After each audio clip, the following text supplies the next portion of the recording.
वर्ष का 34वां सामान्य सप्ताह, सोमवार। पहला पाठ प्रकाशना अध्याय 14 पद संख्या 1 से 5।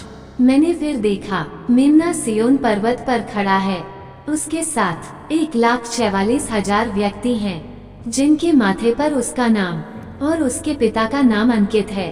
मैंने तेजी से बहती हुई नदियों के निनाद और घोर मेघगर्जन की आवाज स्वर्ग से आती हुई सुनी। मैं जो आवाज सुन रहा था वह वीणा बजाने वालों की आवाज थी। वे सिंहासन और 4 प्राणियों एवं वयोवृद्धों के सामने एक नया गीत गा रहे थे।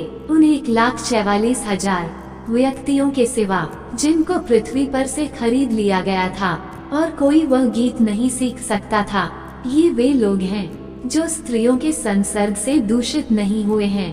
ये कुंवारे हैं, जहाँ कहीं भी मेमना जाता है ये उसके साथ चलते हैं।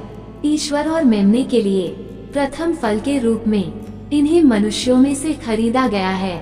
इनके मुख में झूठ नहीं पाया गया। ये अनिंद्य हैं। सुसमाचार लूकस अध्याय 21 पद संख्या 1 से 4। ईसा ने आंखें ऊपर उठाकर देखा कि धनी लोग खजाने में अपना दान डाल रहे हैं। उन्होंने एक कंगाल विधवा को भी 2 अधेले डालते हुए देखा और कहा, मैं तुम लोगों से यह कहता हूँ, इस कंगाल विधवा ने उन सबों से अधिक डाला है।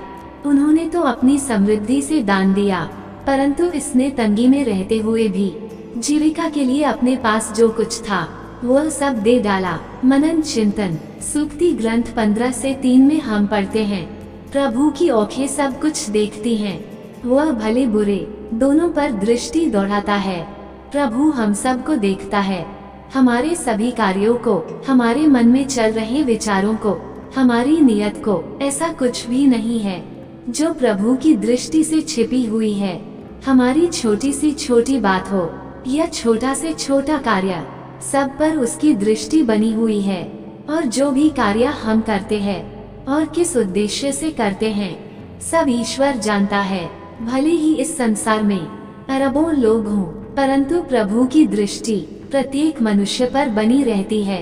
इसी चीज को हम आज के सुसमाचार में पाते हैं, जहाँ बहुत सारे लोग, धनी से लेकर गरीब लोग, मंदिर में अपना दान डाल रहे थे।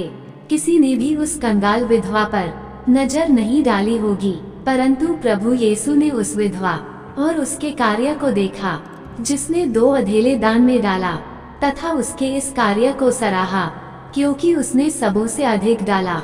बाकियों ने तो अपनी समृद्धि से दान दिया, परंतु उसने तंगी में रहते हुए भी जीविका के लिए अपने पास जो कुछ था वह सब दे डाला। इससे हमें यह बात पता चलती है कि हमारे छोटे से छोटे भले कार्य को भी प्रभु देखते हैं। अक्सर संसार में लोग दूसरों को दिखाने के लिए या दूसरों की प्रशंसा पाने के लिए अच्छे कार्य करते हैं, परंतु प्रभु का वचन कहता है, जब तुम दान देते हो तो तुम्हारा बायों हाथ यह न जानने पाए कि तुम्हारा दायों हाथ क्या कर रहा है। तुम्हारा दान गुप्त रहे और तुम्हारा पिता जो सब कुछ देखता है तुम्हें पुरस्कार देगा। जब हम भले कार्य करते हैं और अगर संसार उसको नहीं देखता या उनकी प्रशंसा नहीं करता, तो हमें निराश नहीं होना चाहिए, क्योंकि जिस पिता को देखना था उसने तो देख लिया और वह हमें पुरस्कार देगा। यीशु ने उस विधवा के कार्य को इसलिए सराहा क्योंकि उसने तंगी में रहते हुए भी जीविका के लिए अपने पास जो कुछ था वह सब दे डाला। यहाँ पर हमें सब दे डालना का मतलब सही तरीके से या गहराई से समझने की आवश्यकता है। इसका मतलब यह कतई नहीं है कि हमें अपना सारा धन दान में देकर कंगाल बन जाना है, परंतु इसका मतलब यह है कि हमारा सब कुछ प्रभु की इच्छा को समर्पित होना चाहिए, अर्थात प्रभु को सब धन संपत्ति का मालिक बनाना। धन का उपयोग प्रभु जैसा चाहते हैं उस प्रकार करना।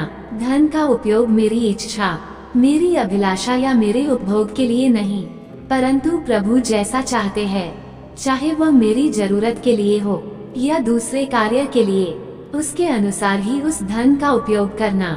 अगर प्रभु चाहता है कि किसी को कुछ रुपए द्वारा मदद करना या इतना रुपए दान देना या इतना रुपए अपने लिए खर्च करना या और कुछ भी, तो उसी अनुसार उस धन का उपयोग करना ही प्रभु को सब डालना का मतलब है।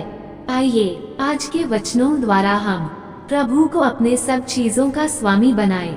आमीन।